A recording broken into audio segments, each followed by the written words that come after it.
Hi everybody, welcome to Beyond the Lines. My name is Sarah, I'm the artist by Pinselgeschichten, and today I'm working on the third part of the Scottish Piper in the Outlander coloring book, adding some colored pencil on all the background, and I'm talking to you about what colors I choose, why I choose them, what I want to achieve, where my lights and my shadows are, and how this particular kind of mixed media work is really lovely when you want to have the feeling of coloring in something rather quickly and also shading it. So enjoy. So let's do some colored pencil work on this particular piece here.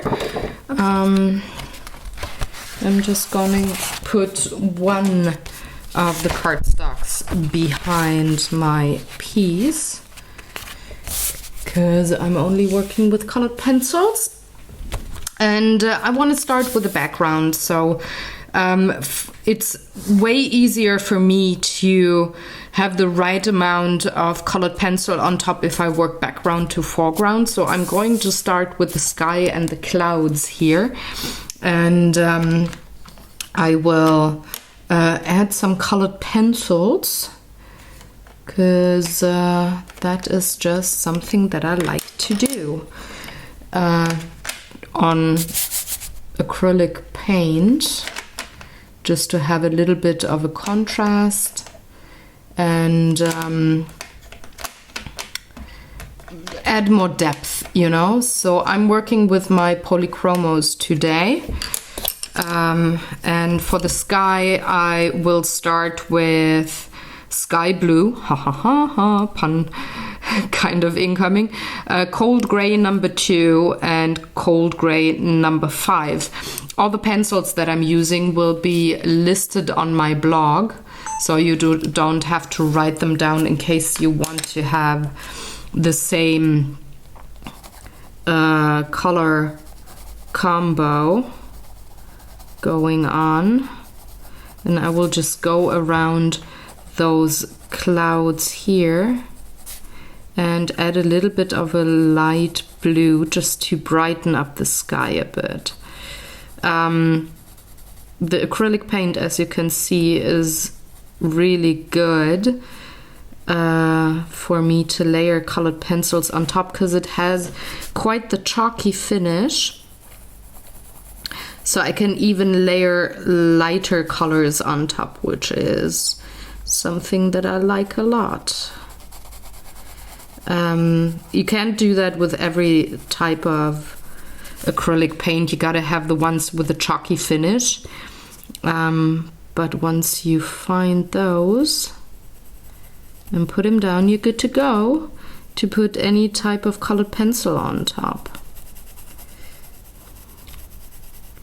And I will do so here with my paint, like with blue paint, and have the light blue pencil on top. It might be a little counterintuitive because usually you would maybe darken something up and put a little bit of a darker pencil on top of something, but I actually like that I could work in reverse with the colors here and there. So instead of giving this a darker halo, it's more like a lighter halo. Again, this is kind of a in the evenings, dusk time kind of scenery here for me, so I will not add too much of the light blue, but a little bit is something that I'd like to go for and have almost like a grungy, not very blended look, very textured, because that is something that happens when you put excuse me, colored pencil on top of acrylic paint. get that kind of textured look, which is something that I like for some kind of paintings. I don't like it when there's a lot of tiny intricate details. I wouldn't use that kind of mixed media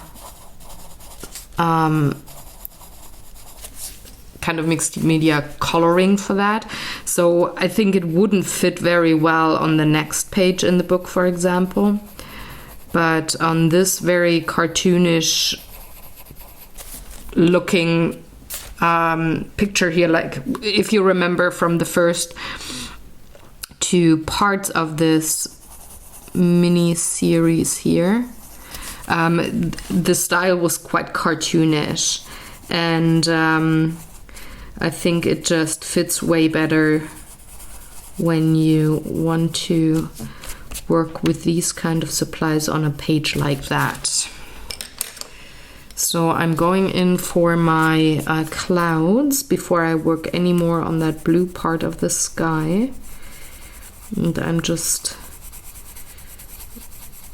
adding a little bit of that lighter cool gray. Can't really see it on top of the light gray clouds, but once I bring in my darker gray, like here, it just blends a little better with the light gray pencil on top.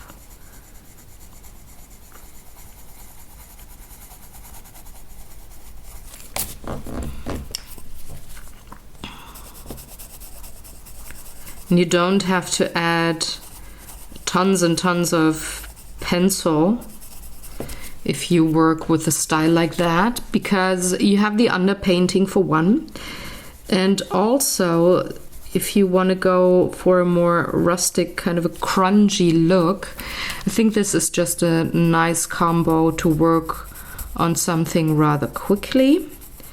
It still takes hours, don't get me wrong, but it feels a little faster when you can work like that to get some coloring down. Maybe work on a page that you're not very fond of, in case you have these kinds of pages. I certainly do. Remember the last page that I colored from this book? Wasn't my favorite, and I was over it pretty fast.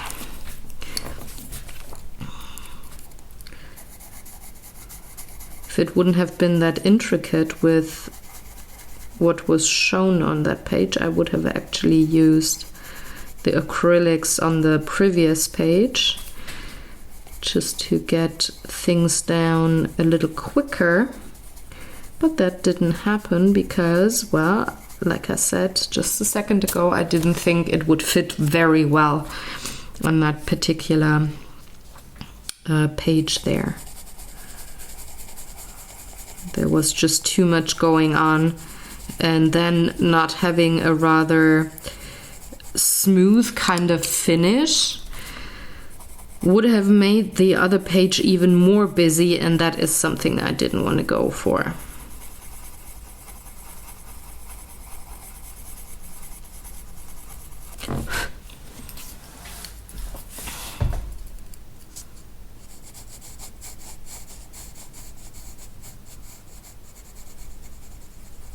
Could use any kind of colored pencil on top, so a wax-based pencil like Prismacolors or something would work really well too. Oh, I gotta sneeze, I think. Oh, hold on. Am I? Do I? Not that sure. Obviously not. But well, I'm gonna put some darker gray down here.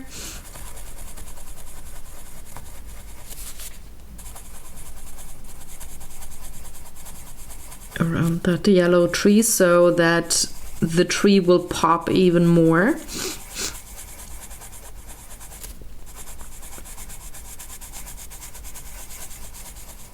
And I will add a tiny little bit of Payne's Gray, which I didn't use for the dark parts of the clouds here because I want to use it on the castle.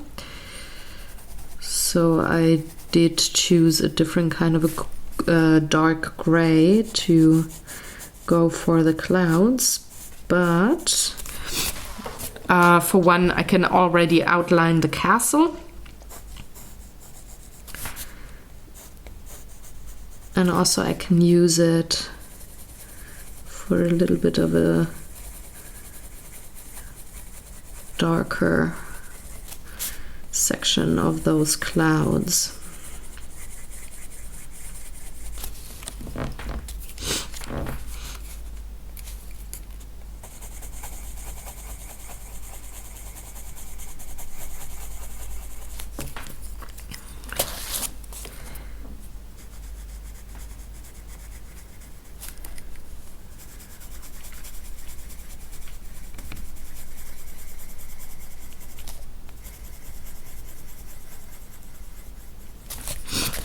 Oh, gotta blow my nose. This maybe needing to sneeze is really gonna put me off here.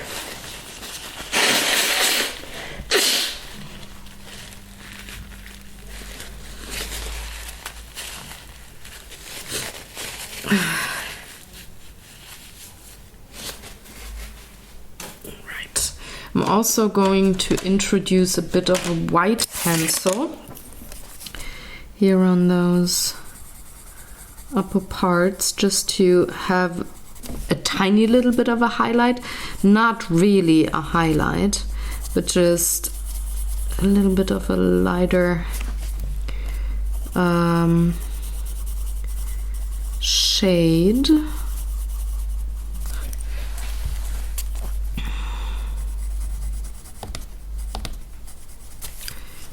And I will use it even more here on my other parts of the clouds. And then blend it out with my lighter gray.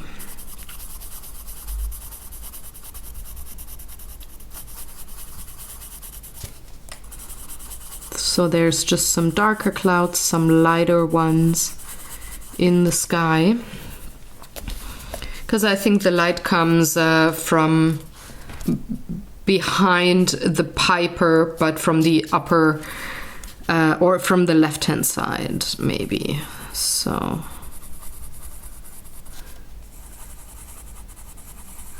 there's going to be a little bit of a lighter color on these parts of the clouds. It's like almost like the sun is setting back here, but since it is quite cloudy, you don't get a lot of yellow from the sun, something like that.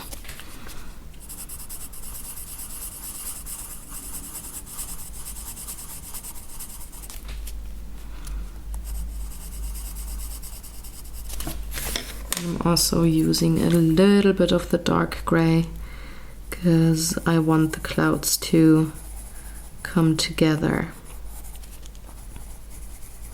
Not have like a dark section here and a light section there.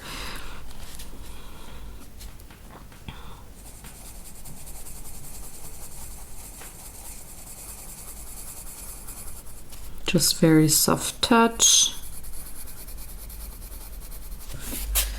There we go.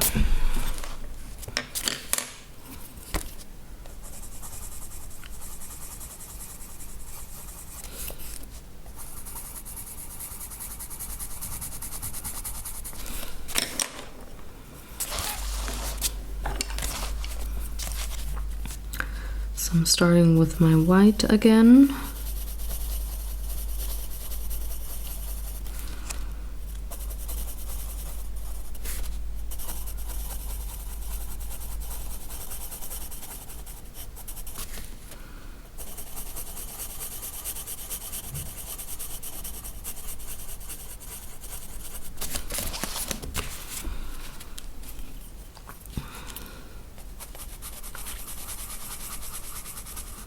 I'm gonna pull this a little more towards the right hand side of the cloud.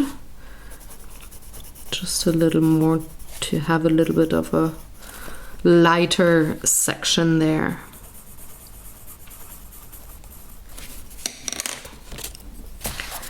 Adding my light gray to blend the two together. And I'm working with a very soft touch here because the paper with that acrylic paint has enough tooth so that the pencil lays down rather easily. And I don't need to fill every nook and cranny because again I do have an underpainting. So I don't need to go as dark or as heavy, I should say. I don't need to go as heavy on my coloring. Just adding a tiny little bit of that dark gray.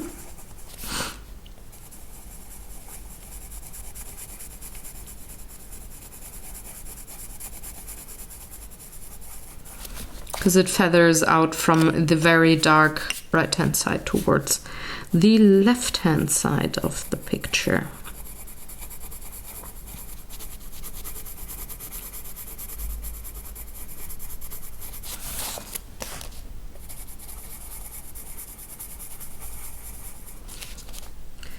Something like this.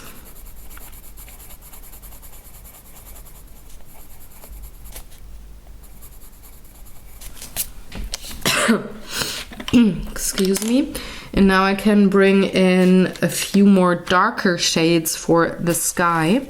So I did pick Indian Threne Blue. And I'm just going to very lightly outline those gray clouds.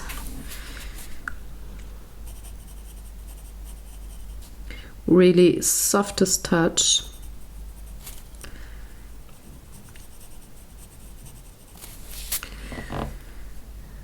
Because I want the light blue to stand out, but also have a little bit of depth. This makes it look maybe a little more cartoonish, like with ink outlines, but I think it feels different when you use a colored pencil instead of an inked line. Excuse me.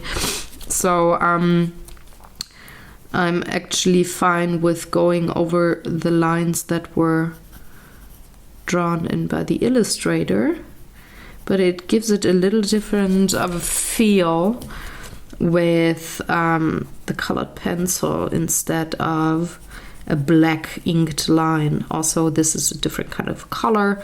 This is not black, it's a rather nice dark blue.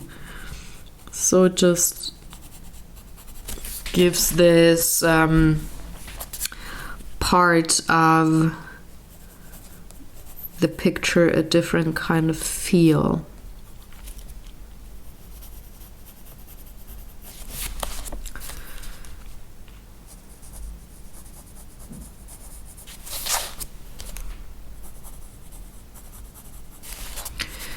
Later on I can still pull a little bit of that light blue pencil towards the rest of the sky, but I want to wait until I have the background colored in completely before I add more light blue, say around here maybe.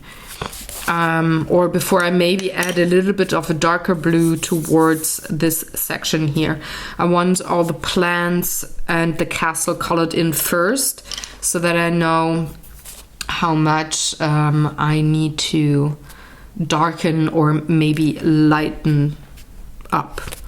On to the castle, or do I want to? No, I don't want to. I want to start with the tree and go from right to left because I'm left-handed, and that makes me not smudge things so much.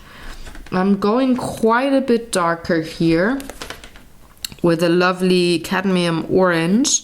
And I'm also going to use a dark chrome yellow and one of my newly discovered favorite pencils, terracotta. And I want to work on that tree here. There's quite a bit of inked lines that you can still see. Am I in frame? Yes, I am. So I'm just going around those inked lines and feather in a little bit of orange towards the top.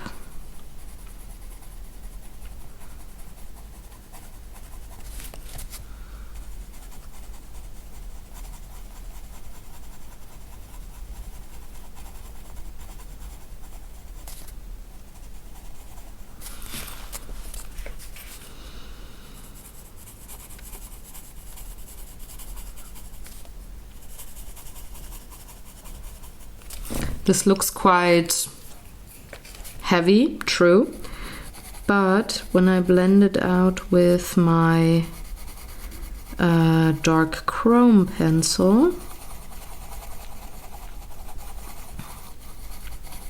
it's a little more cohesive, you know. The difference between the two shades of yellow / orange isn't that harsh anymore. Now I can go on top with my terracotta, try to darken up those ink lines.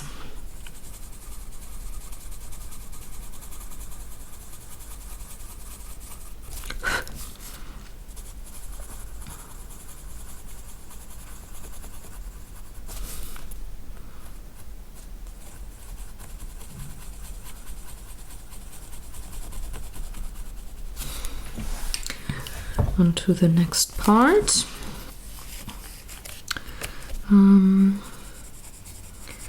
Starting with my orange again.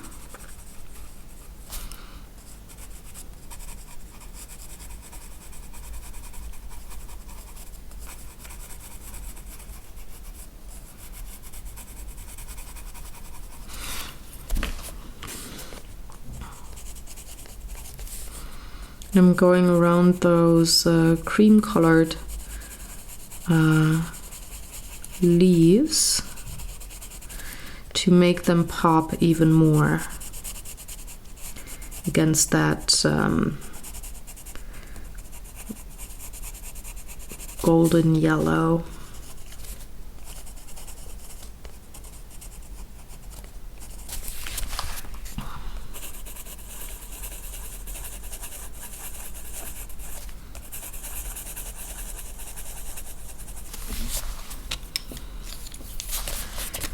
And blending things out and bringing it together with my dark chrome yellow.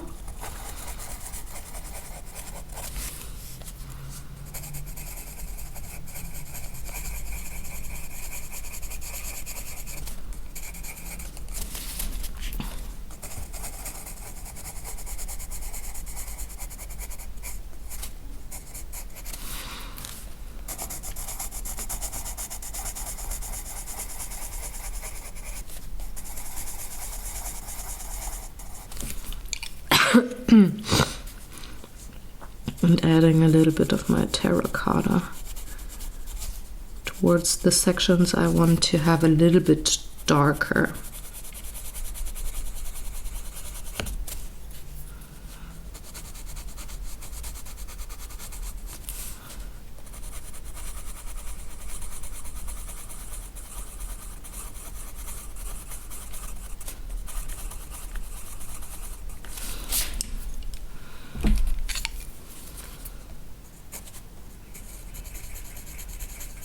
I will also use a very dark brown, and this is dark sepia.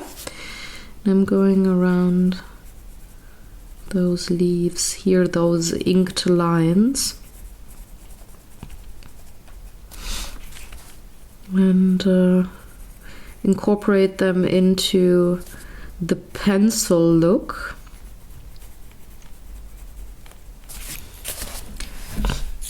by putting down a little bit of that dark sepia and then blending it out, in this case with my terracotta. It just looks a little more natural, you know. Doing the same with this weird line here.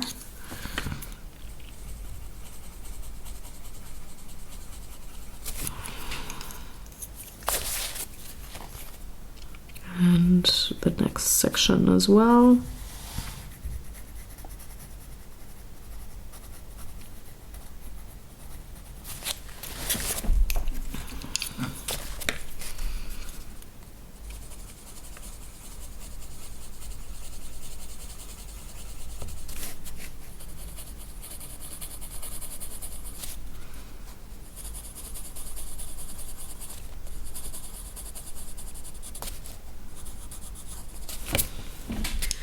Now for the last two sections down here, I'm gonna start again with my orange.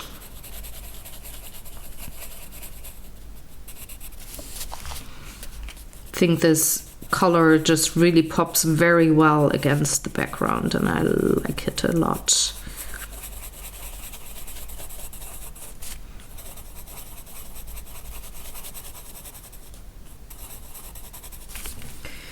And this time I'm gonna start with my terracotta on top before I blend things out with my yellow, because the paper can only take so much, and since I got the orange underneath, there's only so much you can layer with the acrylic paint underneath. Oh gosh, words, guys. What's wrong with me? So I'm blending this with my chrome.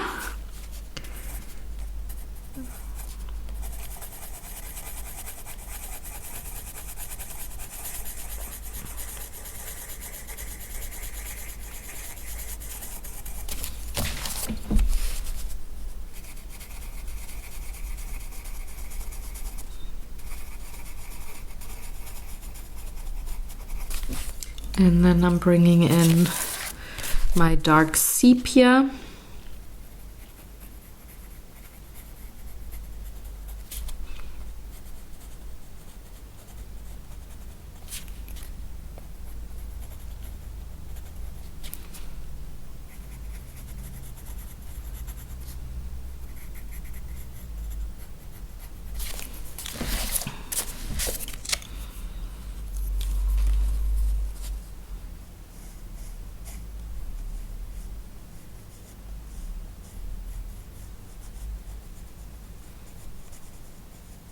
And I'm gonna use it here on the light gray as well, because I want this to pop. I'm not gonna use it on the upper part yet because I don't know what I'm gonna do with the sky, if I want to darken up that section maybe or not. So I'm gonna leave it for now. We'll take care of that later. But that would be the first tree.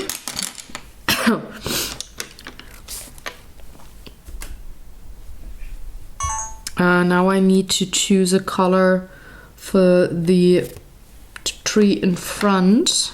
And I'm gonna take, it's called Bister. It's a very light brown. So I'm gonna use that for the leaves.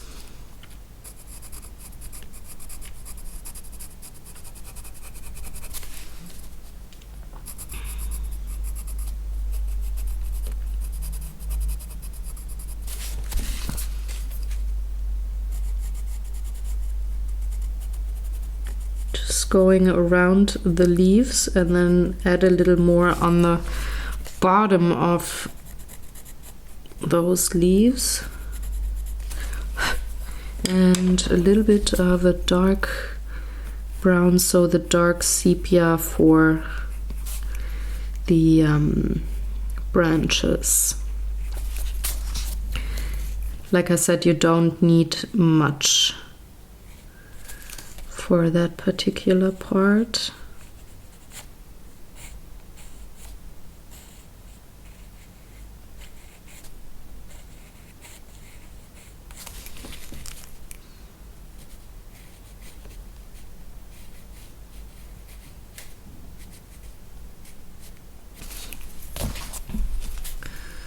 I'm going to add a little bit of that dark sepia here on the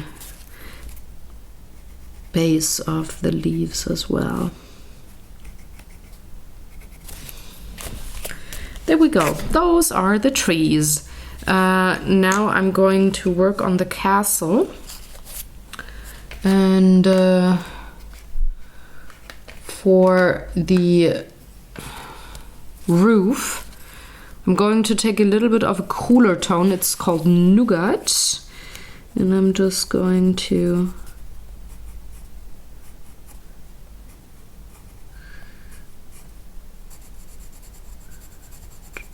color that in a bit. And I also need a little bit of Payne's Gray for the smoke from the chimney.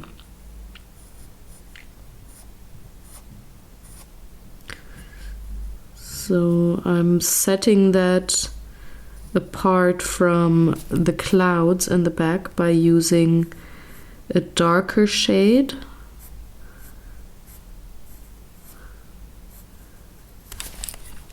And having a little bit of that lighter gray to blend things out. But you can still very much separate the clouds from the smoke from the chimney. So we're also going to add a little bit of that dark sepia on the right hand side of the roof, because this is where I think the shadows are. Then I'm going to have a little bit of sepia for my chimney, for the dark gray here.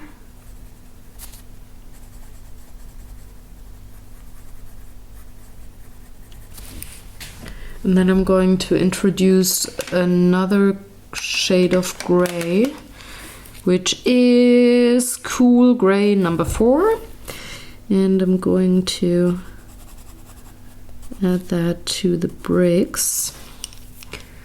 And a little bit of the same Payne's Gray that I use here for those darker parts, just to outline the bricks.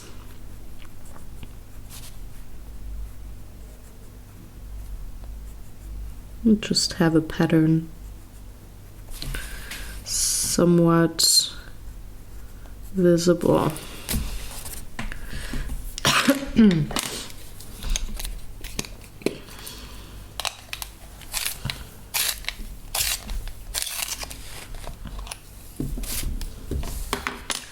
On to the next part. That is this part of the roof. So from the top,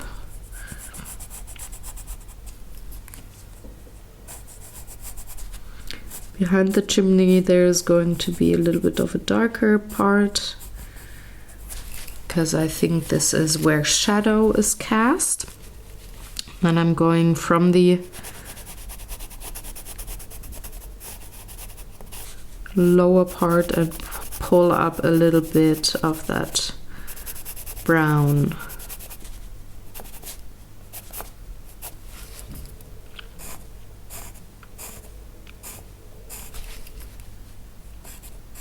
Same on this particular part of the roof.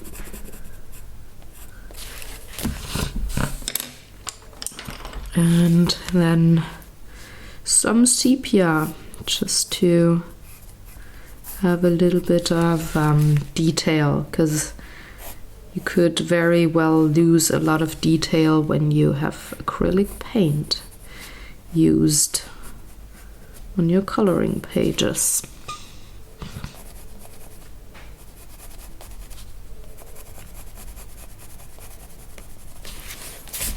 Something like that, and now I'm drawing in the lines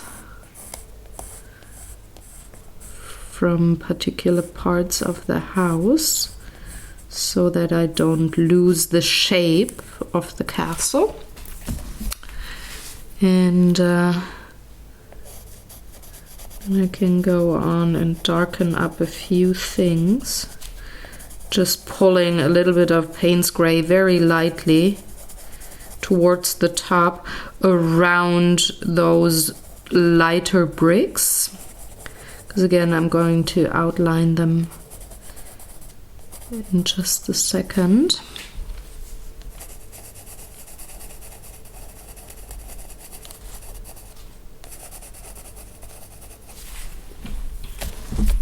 And it's very important that you use a very light touch for that technique. So now I can use a medium heavy touch to outline those lighter bricks here.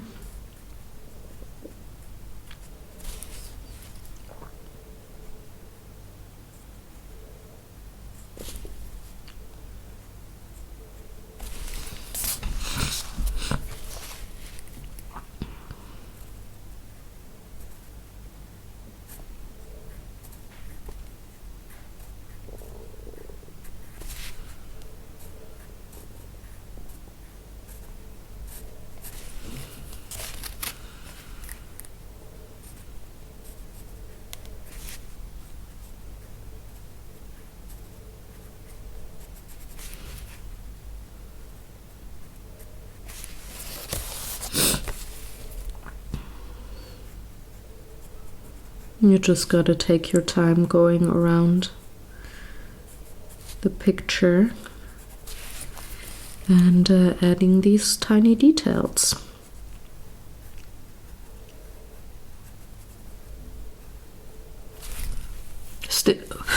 I think it's still way faster than coloring everything with colored pencil, and it depends on what you like to do, what you prefer, but that might be an idea for you if you just want to have one of those quicker pages.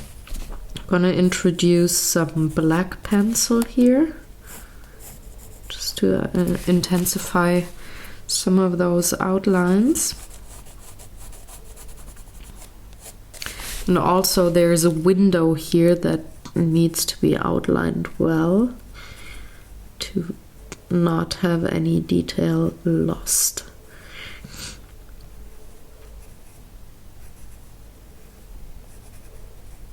Okay. Oh, sorry about my nose.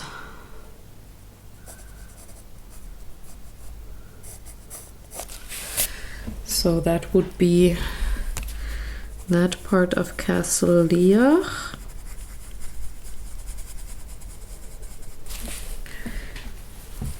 Pulling up a little more of that dark gray, Payne's gray pencil, and add a little bit of black where I think very dark shadows are.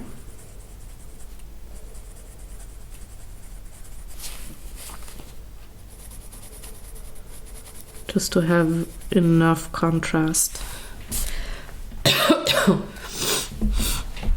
Ah, gosh. Oh, my nose is killing me. Woohoo! All right, on to the next section. I'm going in with Payne's gray again. Very light touch. Adding a little bit of that pencil, and then going in with a medium heavy touch and outlining those light bricks.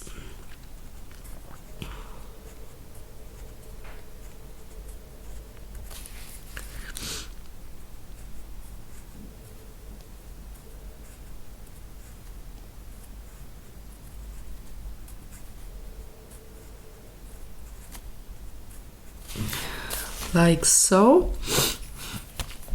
And adding a little bit of the black pencil just on this very low section here.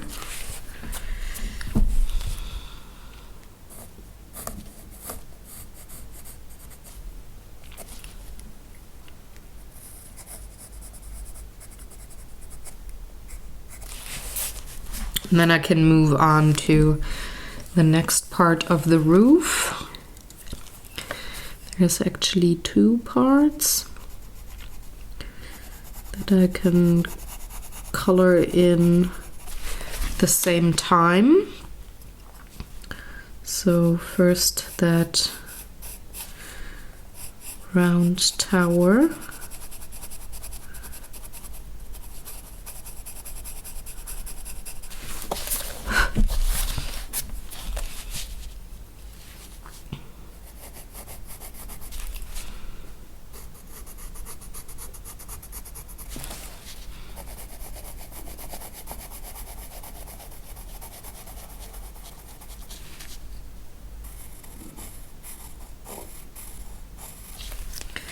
And a little bit of sepia.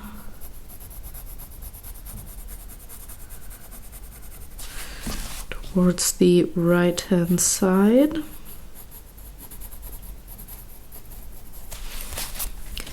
And on the lower part of the roof.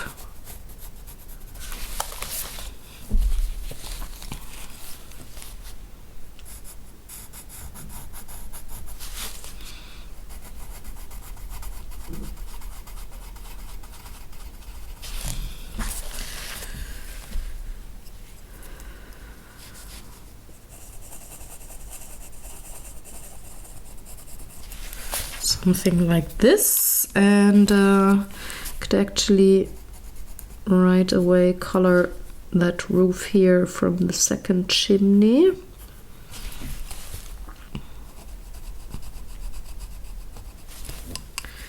And again, I'm using the Nougat pencil and the dark sepia. Color repetition or recycling your pencils, like your colors, is quite valuable with this particular kind of coloring, because you're mostly quote-unquote just shading. And if you're like me, you have a couple of favorite shading colors. So you can all use them here. So on to, oh, that was my vlogging camera. On to the chimney with my Payne's Gray pencil.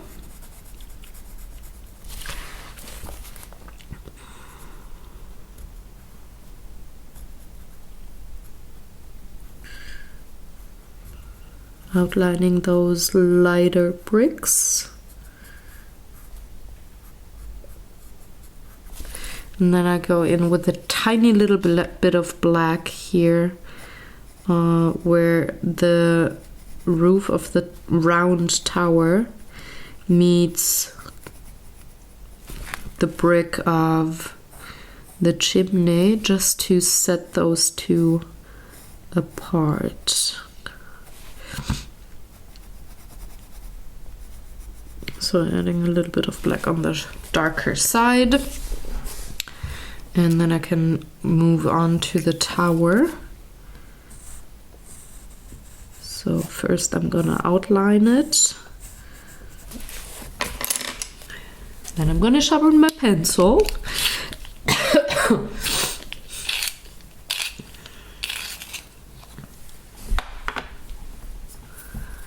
And then I can start shading very lightly first the dark gray parts.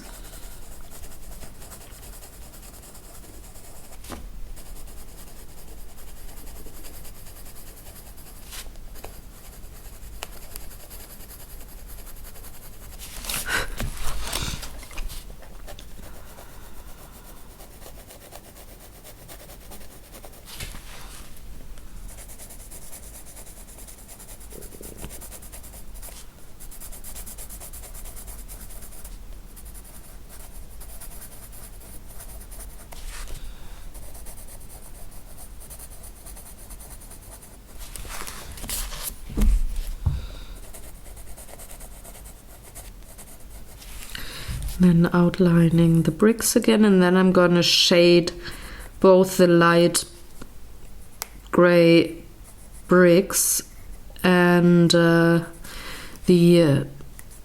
actually the complete right hand side of the tower, because this is where the shadows are. So of course those light gray bricks also need a little bit of a shadow.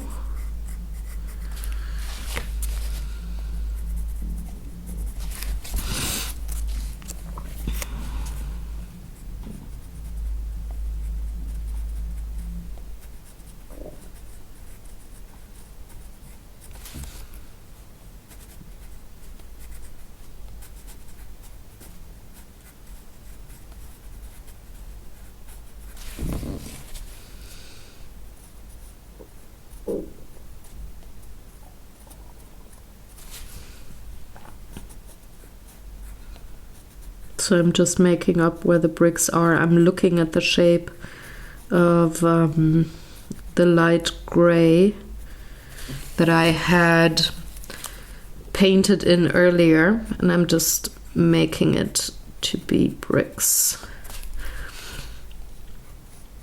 separating them wherever I feel it fits.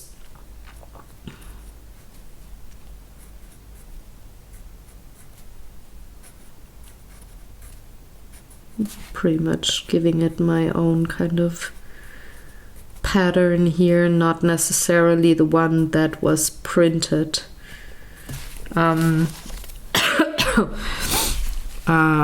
the book originally.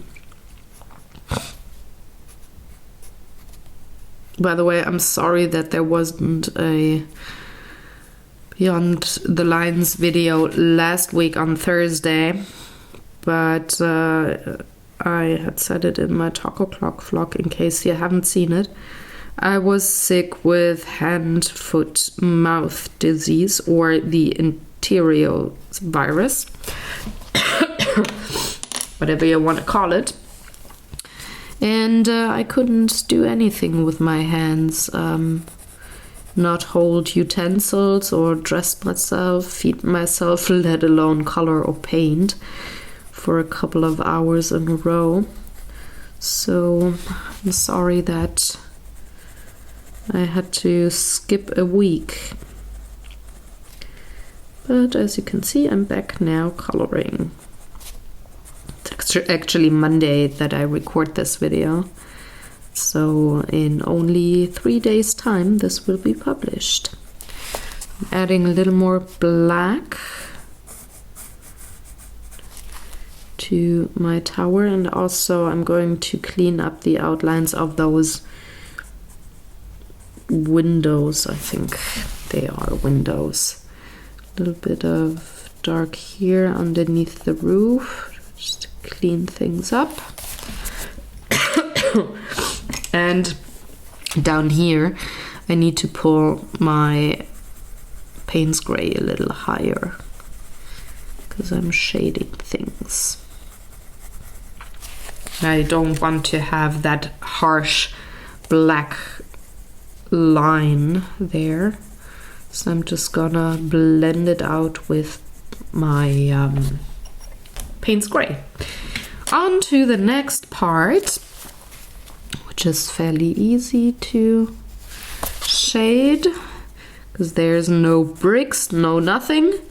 So I'm just going in with a little bit of my Payne's Gray.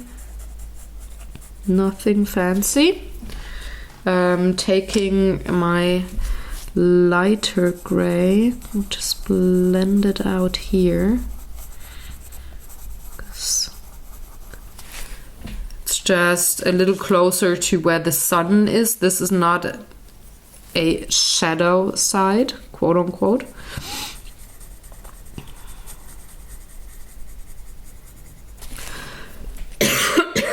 Excuse me. And then I can outline that window with my black pencil. Just brings back a little bit of definition, I think. And there's a little too much of the brown paint, so I'm just gonna cover it up with a little bit of my sky blue. Was it sky blue? Yeah, sky blue pencil. On to the next section of the roof, the final section at that. So I've gotta sharpen my pencil. Going in with my Nougat pencil again. And outlining the roof, also shading it a bit. Then I'm gonna put sepia on top. Excuse me. I'm so sorry. I hate being sick. But it is flu season, or getting a cold season, so of course I have a stuffy nose as well. I think it's way more annoying for you to hear as it is for me. I'm just aware that it's not really very nice to hear somebody sniffle all the time, so sorry about that.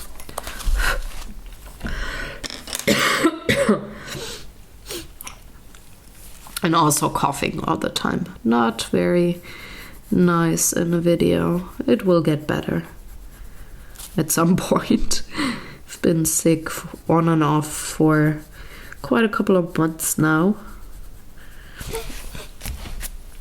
I think also the season where you have your central heat going is always a little more tricky for me, because it is very dry air, and I don't really like having very dry air around me. It messes with my nose and makes me cough, so I guess part of this is not having a cold, but actually having central heating going. So that's the smoke from the chimney. On to the chimney bricks.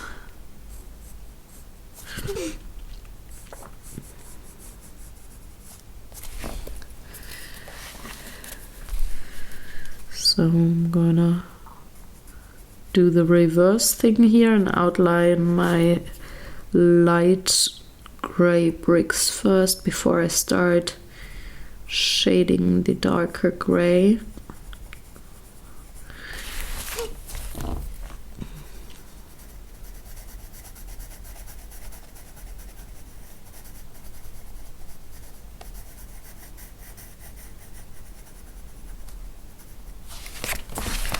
Something like this.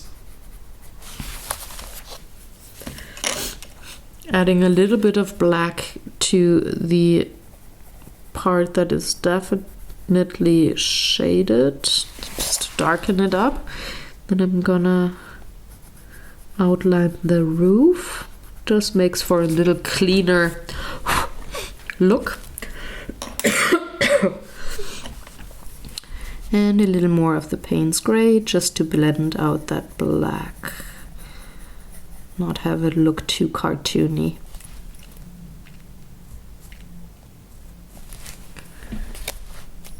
That's actually not too shabby. Now I can go on with the Nougat to the final piece of the roof.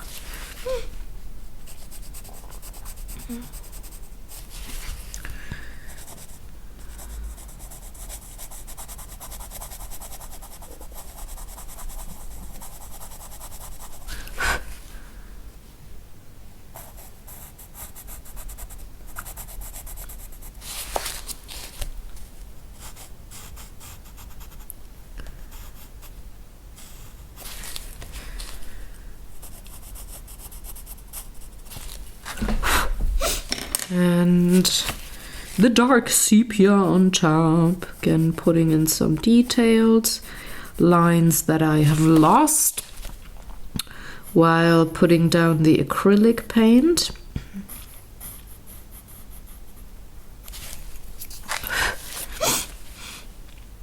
And then I'm shading the shadow part of the roof a little stronger.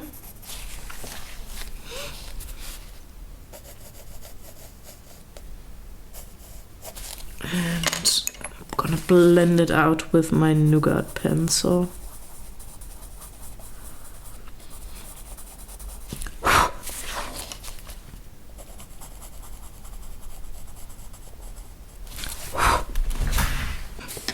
So now I can go on to the final part of the castle. Do I have the right one? Yeah, I have Payne's Gray. Did almost use the wrong pencil. Doing the same thing as with this part, or that part. First outlining the bricks, because again there is not as much shading here as it is on this part of the castle.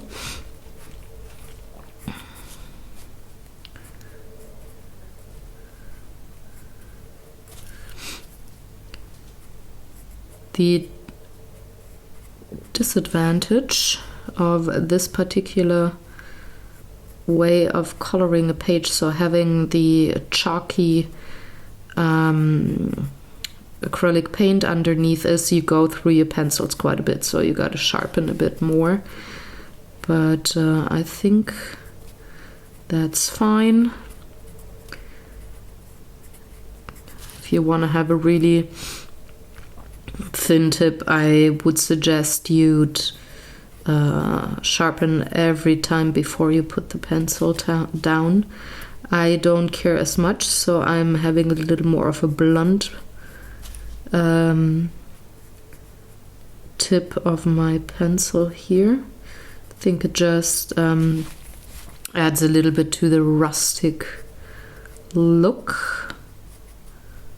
But for some parts I definitely have to sharpen as well, because I want a little bit of more definition, but that will probably happen later, like in a minute, with the black pencil. So now I'm going to shade very lightly towards the right hand side.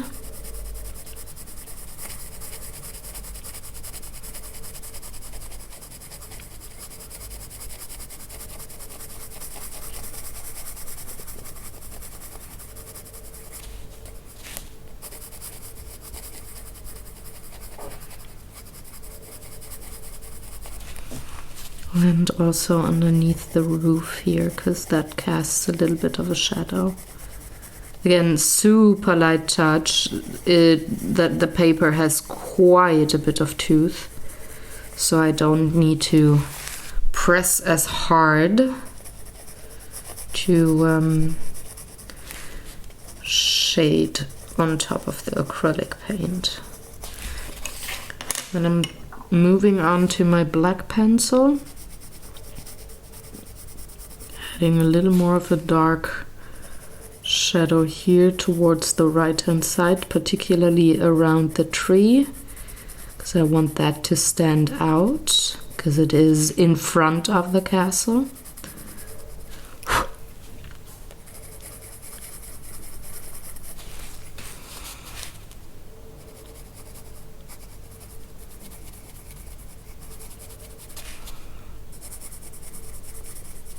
And since I used quite a dark green for that tree, I need a bit of a darker shadow behind it, just to set the two apart.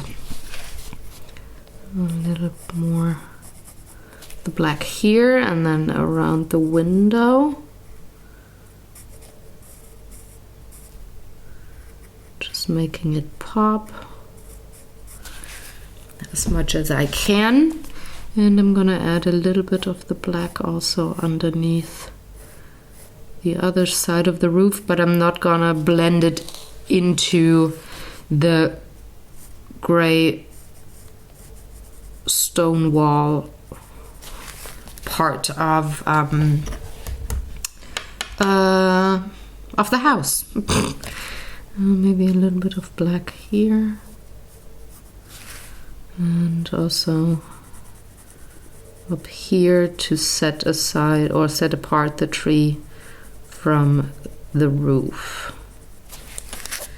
Yeah, that's more like it. Now, I think next up I want all of the dark green and that, so all of the dark green here and that yellow tree colored. And then maybe I can do those light green leaves here and there.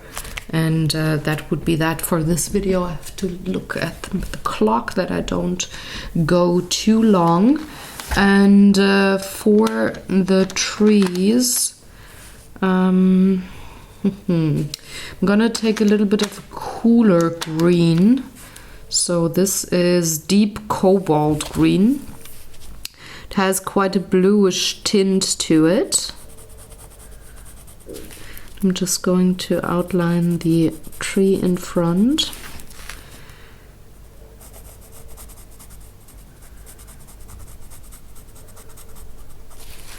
And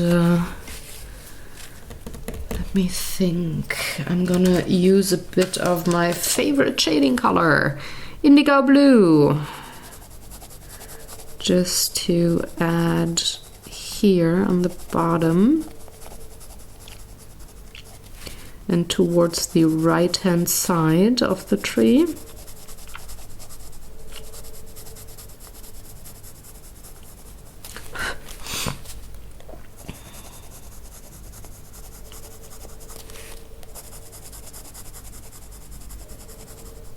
This is rather dark, I know, but now I'm going to use a little bit of a lighter green, and that is permanent green olive.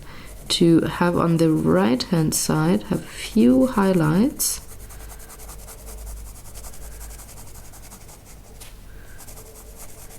Also a few here on top.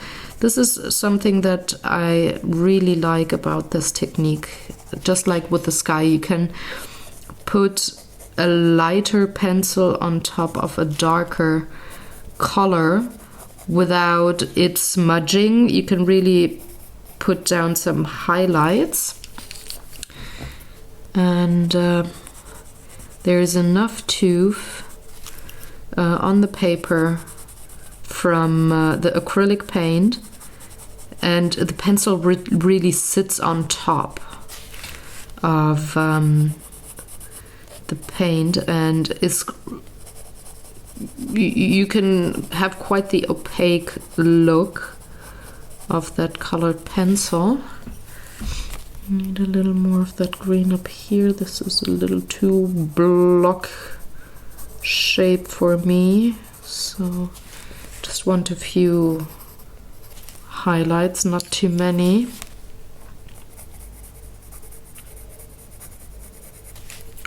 And some on the right hand side as well, just a bit to separate this big tree from the small tree towards the right. Also, you can get quite a bit of texture, which I really like, and a little bit of indigo to outline the tree.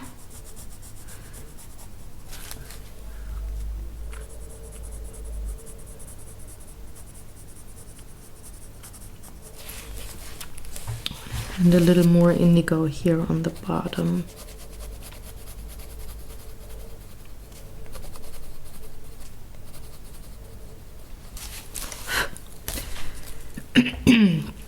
The tree behind it, I'm going to use the chrome oxide green. No, you can hardly see it, so I'm not going to use that. I'm going to go back to indigo.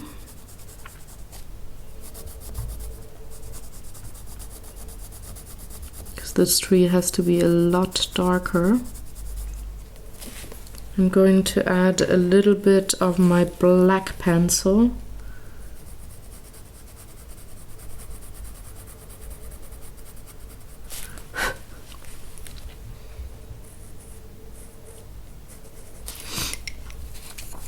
just a smidge of the light green, just to indicate the shape of the tree. I have to move quite a bit because I do have a little bit of glare from the Polychromos oil-based pencils. They do give a little bit of a sheen. So that's more like it. I have to see where I color. So sorry if my head is in the frame. Yeah, that's it. Now I can move on to that yellow tree, and for that one I want a little bit of a yellow ochre. So I'm going for dark Naples ochre and light yellow ochre. I'm gonna start with my darks, going around the ink lines that I still can see.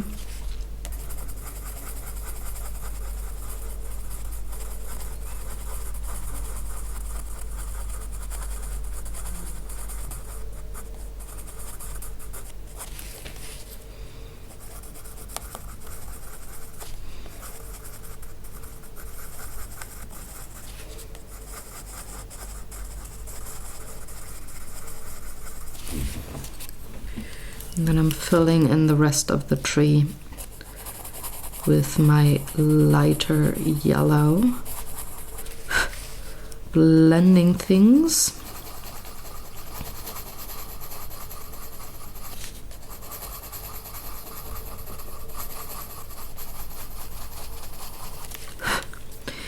And then I'm going to use the Bister pencil that I also used on these few leaves in front of the yellow tree, just to add a little more of a dark brown here, covering up those pencil lines and just adding a little bit of interest and contrast.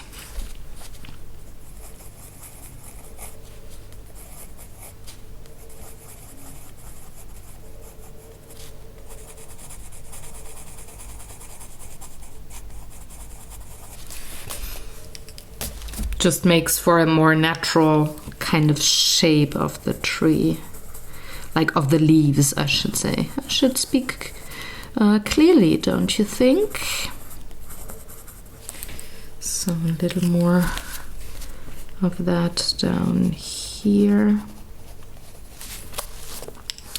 And then I'm starting again with my yellow ochre, which is my mid-tone. Bring that in.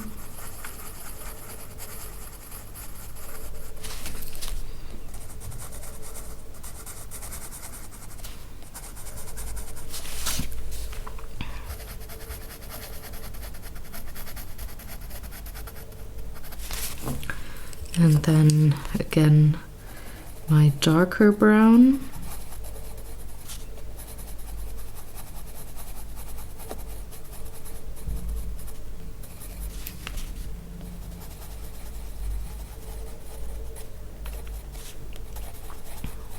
Staying pretty close to the tree trunk here. A little bit here. So I want this part to be a little darker, and then on the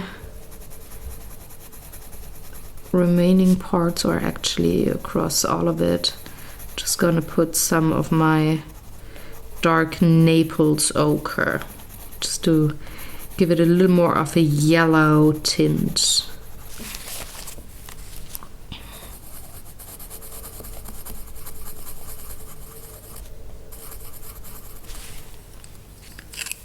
Going in again with my nougat brown or bister brown. They're pretty similar.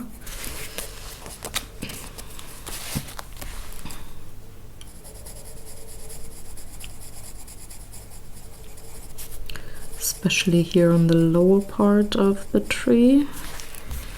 And same goes for the other side.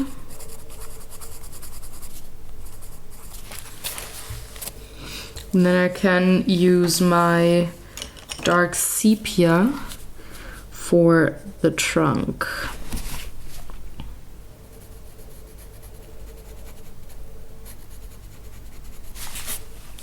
Pretty much just outlining the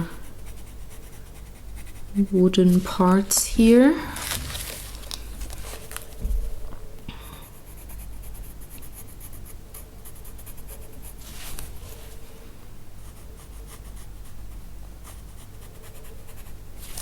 And then I can shade from the bottom to the top.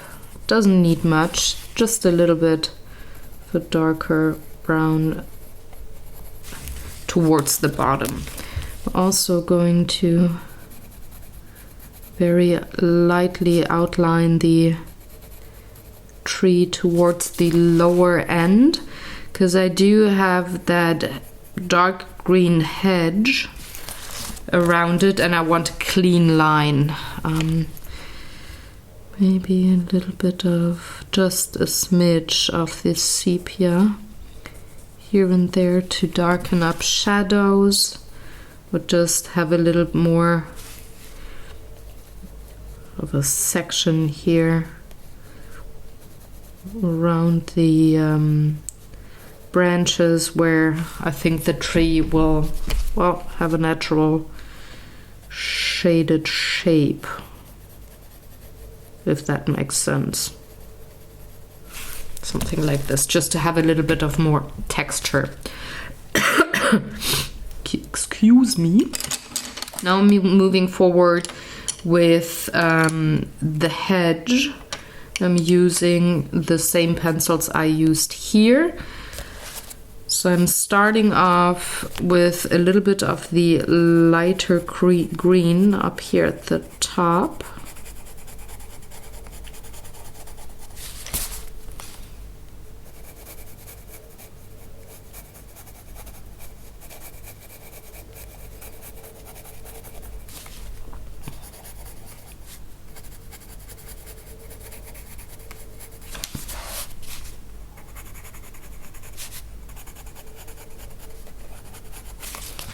Then I'm bringing in my, what's it called? Deep green cobalt, the more bluish green. Filling in the bits in between, giving it a little bit of texture.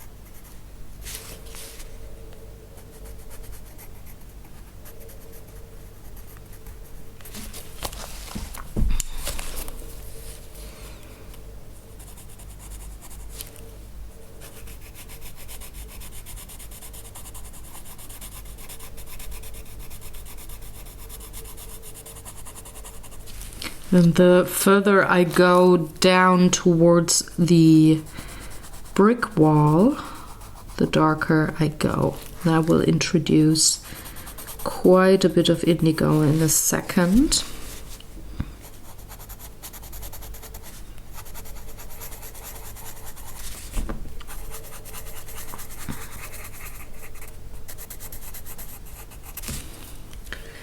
So I want this to be a lot darker.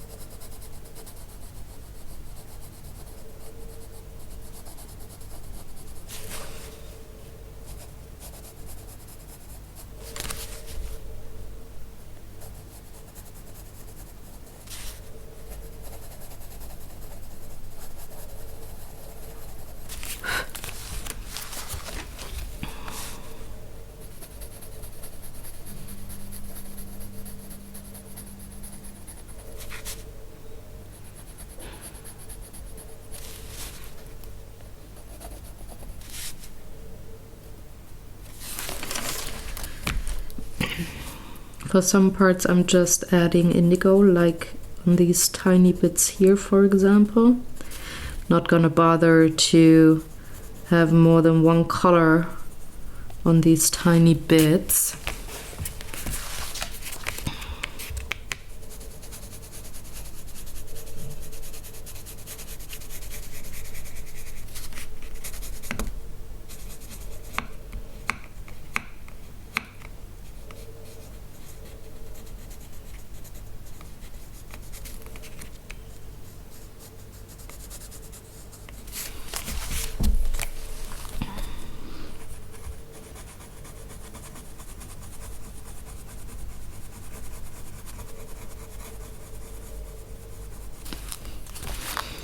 And then I'm just pulling the indigo into the cobalt green here.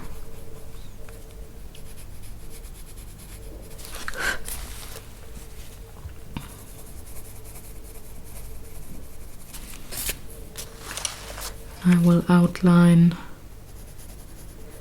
the edge of the hedge, haha, that rhymes, with a little bit of indigo as well.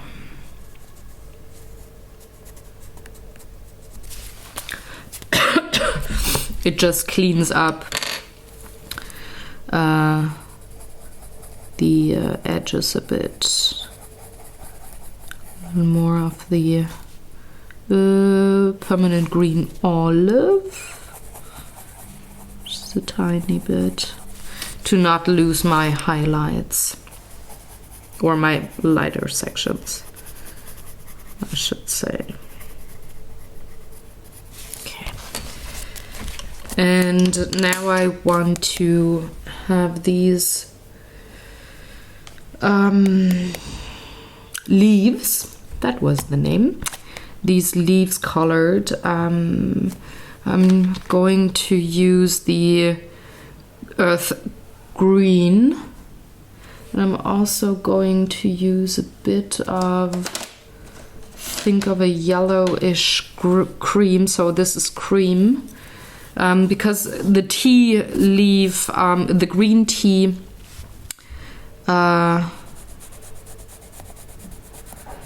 color underneath has a little bit of a yellow tint, so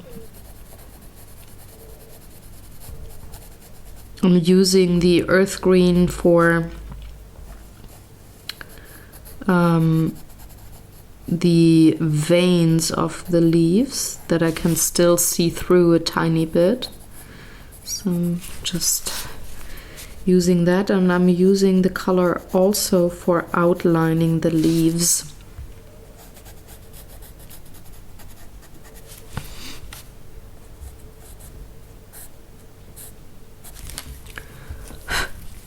And the cream, is it cream? Yeah. No, hold it. Yeah, the cream pencil I'm going to use for blending the earth, the green earth pencil. It is close enough for me to the green tea acrylic paint. And it has a little bit of a yellowish tint, which I think fits very nicely, and it does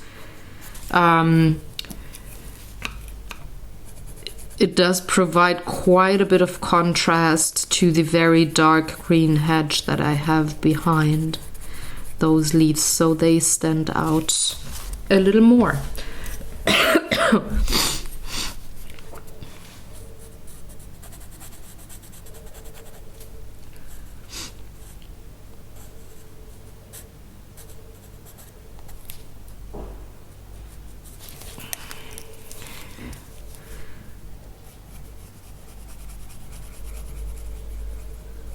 By going over those green earth lines with my cream pencil, they're not as textured, as rough and grainy anymore, which works well, I think. just makes those veins in the leaves look a little more natural.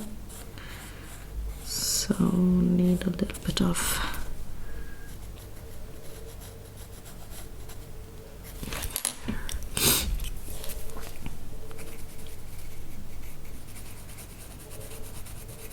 just smooths out that earth green pencil and makes them blend together really well, I think. You can still see the details well enough, but it's not as Outland as cartoonish maybe.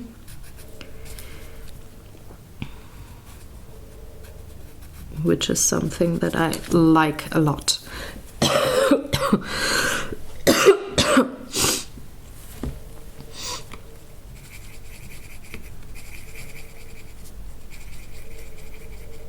Only a few more leaves to go. Let me look at the clock. Think if I finish the hedge and these trees here, I think I'm not gonna have time to color the leaves on top, or I'm maybe going a little longer with the video than normal. So let's see. I mean, I don't want to make a 15-part series, a mini series out of that particular page here, but I don't want to rush either, so maybe I'm going for a little longer video today, just for the sake of finishing the background, except for the rest of the sky. Again, that's something that I will take care of later. Okay, a few more leaves. So here's a leaf.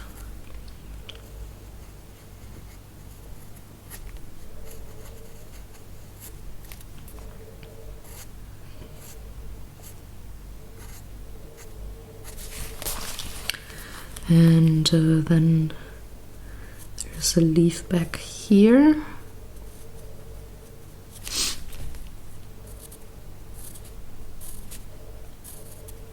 Lots of stems.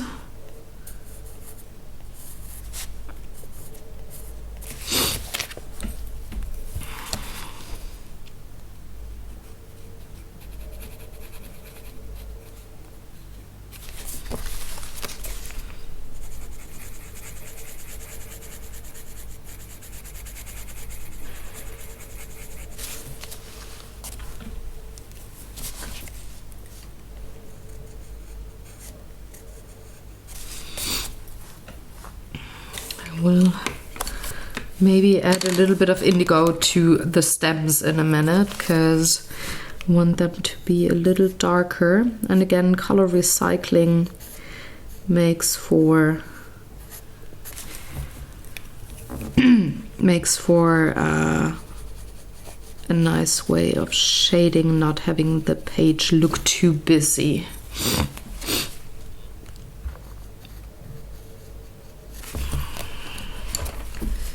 Another leaf.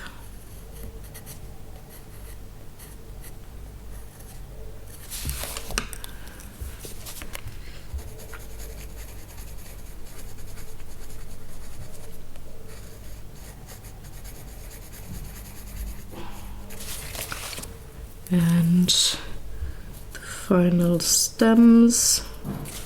And yeah, I'm definitely gonna add a little bit of indigo just to the stems. Very light touch.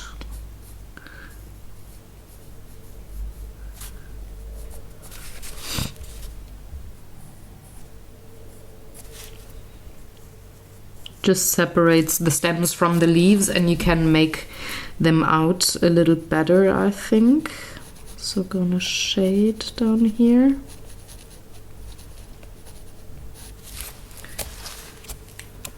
And just a little more of the earth green.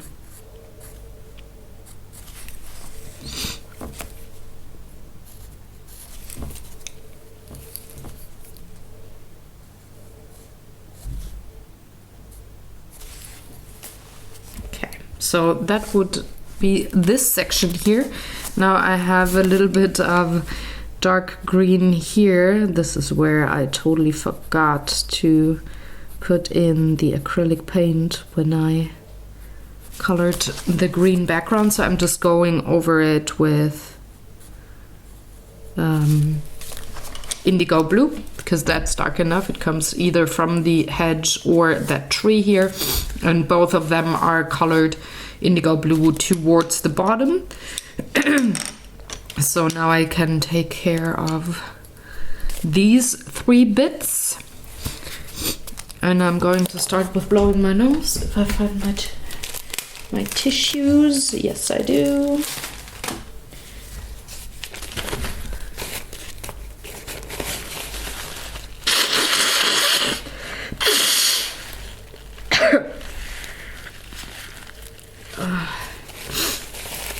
Ay, ay, ay. By the way, it's 1 p.m. and it's really dark outside. We have totally gray weather. It's raining cats and dogs, and it looks like 4 p.m. outside. Unbelievable. So let's go in for the light green. I'm going in towards the right-hand side, because again, I think this is where the light comes from. Adding a little bit towards the left in the middle section as well, of course, but as you can see, I leave dark green spots in between, which I don't do towards the right-hand side.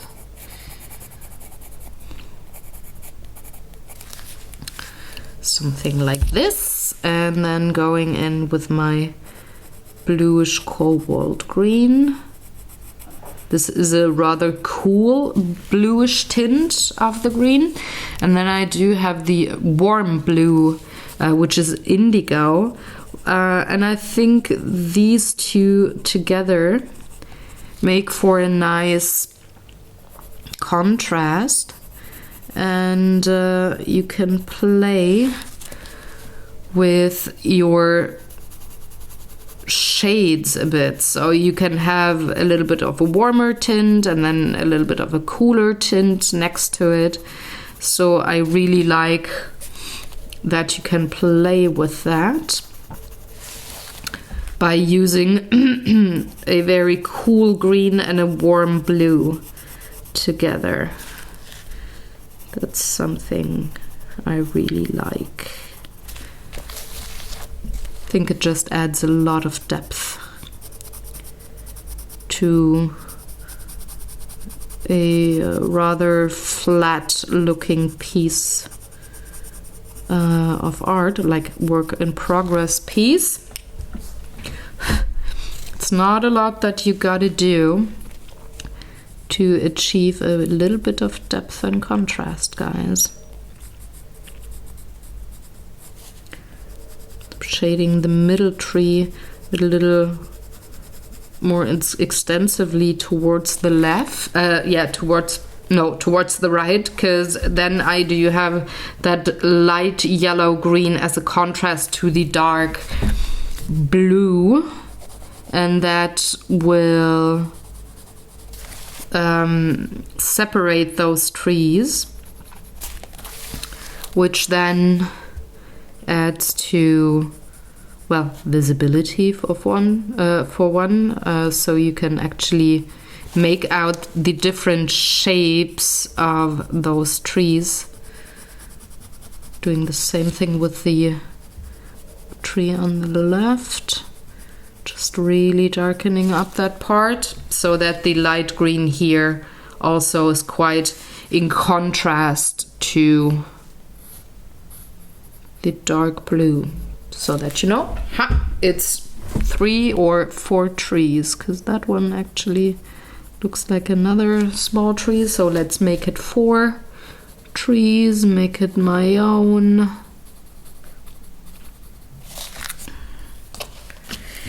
I think that's quite lovely.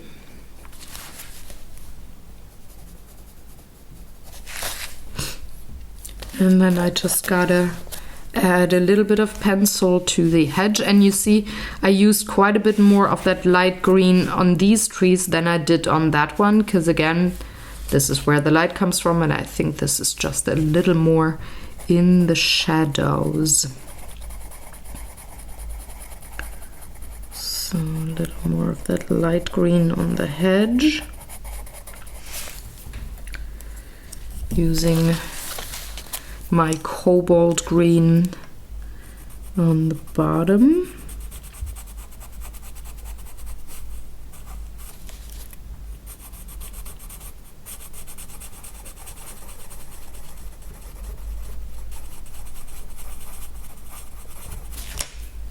And for the darkest shadows, a little bit of indigo.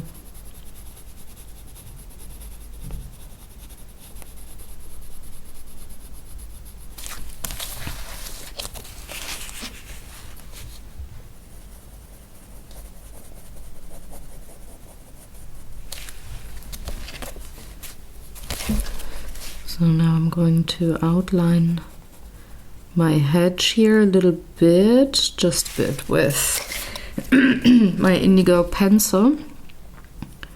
And I'm doing the same with that tree here. So this tree here.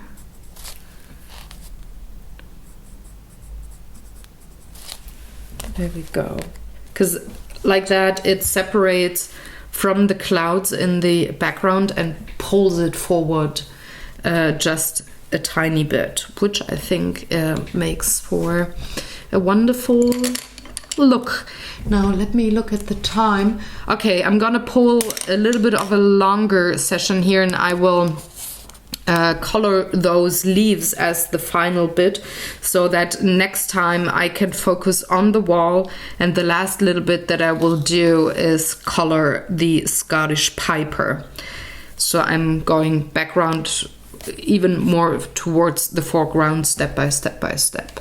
So these are quite the light colors, so I'm thinking, do I want a grass green? No, I actually want a little bit of a more muted green. So the earth green yellowish is going to be my choice here. And I will use this color to outline my leaves for one, and also shade them towards the stems. So there's a leaf here, and it gets a little bit of a shadow. Same here. I'm going to add another color on top, don't worry. But this is just going to be the first layer of color that I'm gonna put down.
Actually go right in and start shading those leaves. And I'm going to take the juniper green for that.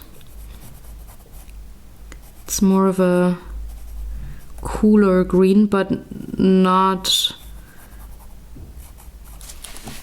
very, very cool. It's just, it has a slight tint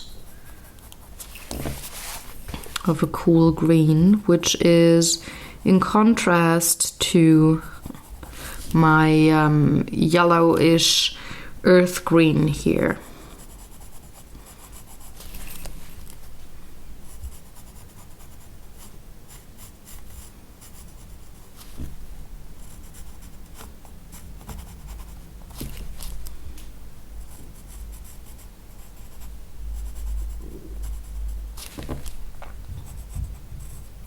And on some parts I'm also going to introduce my indigo because some of the leaves need a little more of contrast. Like for example here where they're overlapping.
Just a tiny smidge of indigo, not too much though. Don't want this tree to look blue, just enhance the contrast between the yellowish green and my juniper green. Oh, I got the juniper down here already. Can add a little bit of my indigo. And as you can see, I use indigo on so many different items on my artwork, it being coloring or drawing on my own. It's really a wonderful shading color, and there's a little bit of green where it does not belong, so let's add a little bit of a blue. Like I said, I will clean up the sky later on. That's not something I'm gonna do now. So a little bit of juniper here, and then going on top with my indigo.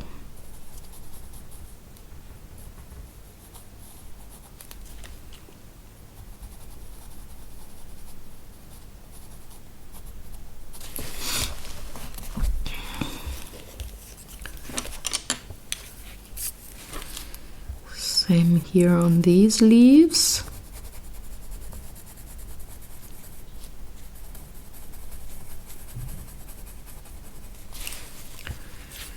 And woo, throwing my pencil, because that's what I can do. A little bit of indigo on the leaf underneath.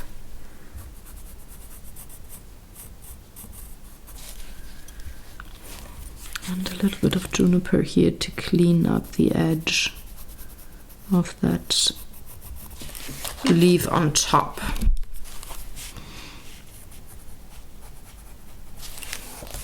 like so. And I gotta sharpen my yellowish green.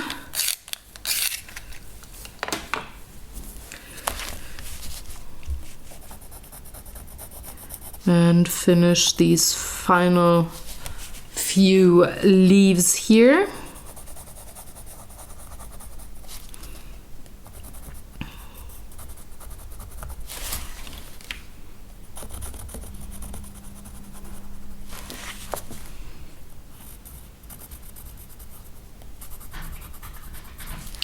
And Jörn's coming home, so if you hear him in the background, please ignore him.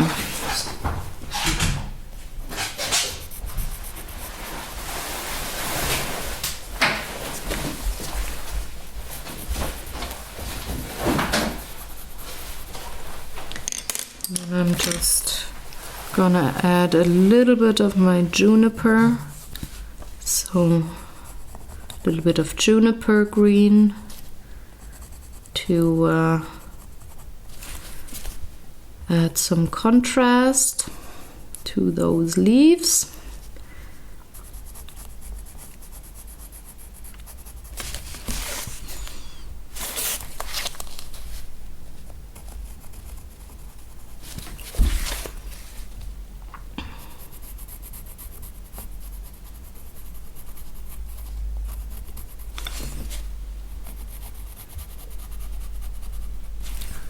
And then just a bit of indigo here and there,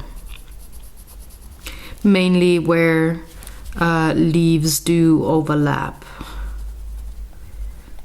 just to set them apart from each other.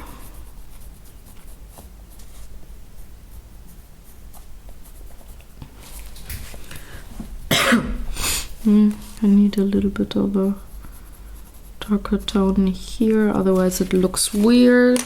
Yeah, that's more like it. And now as the final thing, I'm going in with this sepia pencil. Where is it? That's Payne's Gray. There's sepia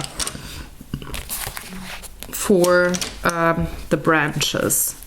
Now I'm again just outlining them as I did before on other parts.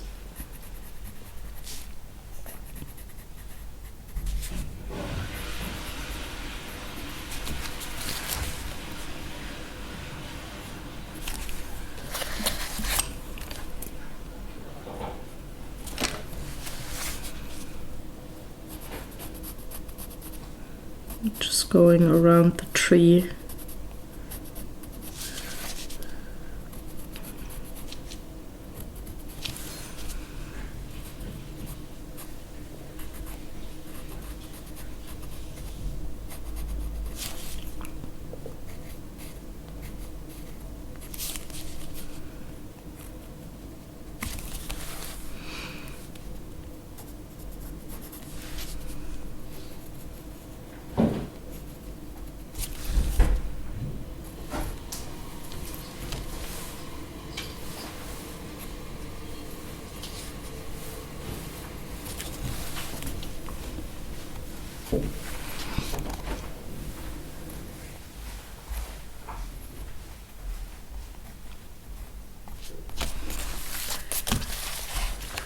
And it makes all the difference. So now that I have the outline down, I can shade a bit, and I'm shading from the top towards the leaves and adding just a tiny little bit of that sepia towards the lower part of the tree branches.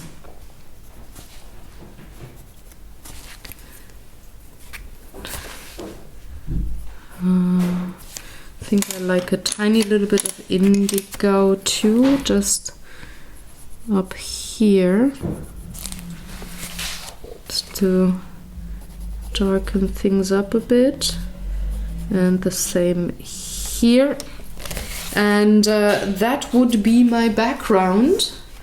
And next week I'm gonna move on to the wall and color that. Get it ready for the page to be done. I hope you enjoyed this video. If you have any questions or comments, please leave them in the comment section below. All the pencils that I used, all the numbers and names and such, will be on my blog post, so hop on over in case you like a color combo here and want to use the same thing.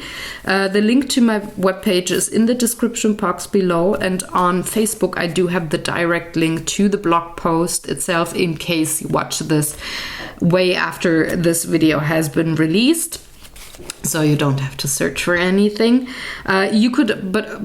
Another way to find all that information on my webpage, you could just go to the search bar and enter the name of the video here, and you will be led to the respective blog post then.